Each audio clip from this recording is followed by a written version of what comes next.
তুমি যখন Coca-Cola, 7 up ইত্যাদি পানীয় তোমরা ব্যবহার করবে, পান করবে, ইহুদিদের কোনো পণ্য তোমরা ব্যবহার করবে, পান করবে, জেনে রাখবে, তুমি জেনে রাখো, তুমি যখন পান করছো সেটা কোকা-কোলা নয়, সেটা 7 আপের পানীয় নয়, সেটা ইহুদিদের কোনো পানীয় নয়, বরং তুমি তোমার জাতিসত্তার ভাই, তুমি তোমার ভাইয়ের তাজা রক্ত পান করছো। তুমি কোকা-কোলা পান করছো না, তুমি 7 আপ পান করছো না, তুমি এই সমস্ত ইহুদিদের পণ্য বা ইহুদিদের পানীয় তোমরা তখন পান করছো না, বরং তোমরা তখন পান করছো তোমার মুসলিম বোনের তাজা রক্ত, তুমি তোমার মুসলিম মায়ের তাজা রক্ত পান করছো। তুমি কি পারবে তোমার মায়ের রক্ত পান করতে? তুমি কি পারবে তোমার বোনের রক্ত পান করতে? ওহে, তুমি কি পারবে তোমার বাবার রক্ত পান করতে? তুমি কি পারবে? তাহলে কেন আজকে কেন তুমি বয়কট করছো না?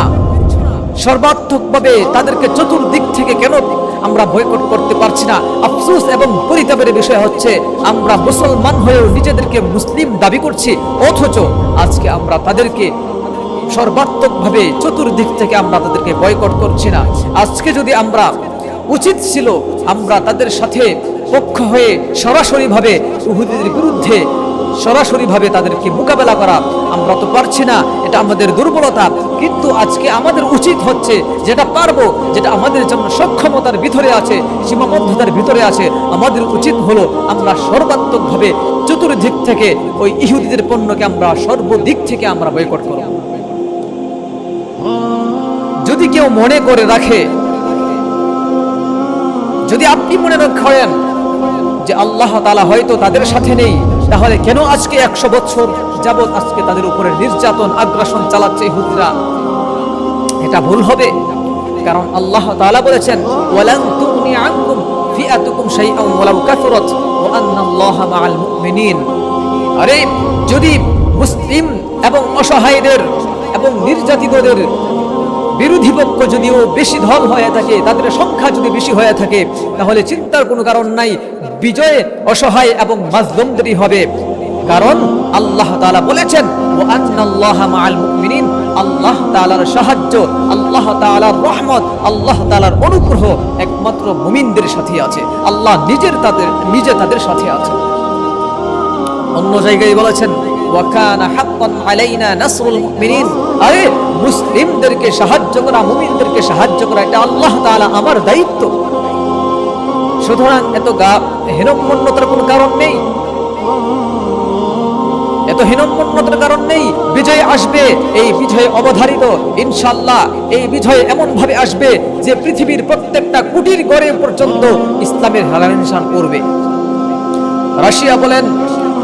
রাশিয়া বলেন, মস্কো বলেন, চায়না বলেন, দিল্লি বলেন, আমেরিকার হোয়াইট হাউস পর্যন্ত ইসলামের হেলানো নিশান একদিন পথ করে উঠবে। সুতরাং অপেক্ষায় আমরা থাকবো, সবর করব। ইন্নাল্লাহা মাআস সাবিরিন, আরে আল্লাহ তাআলার সাহায্য, আল্লাহ তাআলা তো অবশ্যই মুমিনদের সাথে আছেন। সুতরাং ঘাবড়াবার কিছু নেই। আমরা বিজয় এই শতাব্দীতে ইনশাআল্লাহ হব, ইনশাআল্লাহ আমরা সেদিকে লক্ষ্য রাখবো। আমরা সর্বাত্মকভাবে ইহুদি এবং যত রকমের মুসলিমদের বিপক্ষে অবস্থান নিবে তাদেরকে আমরা বয়কট করব। নাস্তিক যদি বিপক্ষে যায়, নাস্তিকদের বয়কট করব। মুরতাদ যদি বিপক্ষে যায়, মুরতাদ বয়কট করব। ইহুদি যদি বয়কট আমাদের বিপক্ষে যায়, আমরা তাদের বিপক্ষে অবস্থান নিব। যদি হিন্দুরা আমাদের বিপক্ষে অবস্থান নেয়, আমরা তাদের বিপক্ষে অবস্থান নিব, তাদেরকে বয়কট করব।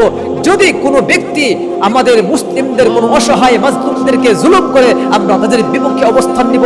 সেটা যাই হোক, সেটা তাদের পণ্য বয়কট করার মাধ্যমে হোক, অথবা তাদের ব্যবসা বয়কট করার মাধ্যমে হোক, অথবা তাদের বাড়িঘর, অথবা তাদের ব্যক্তিত্বের বয়কট করা হোক। যে সমস্ত বিষয়ে বয়কট করলে তারা বিপদে হবে, তার সমস্ত বিষয় থেকে আমরা তাদেরকে বয়কট করব।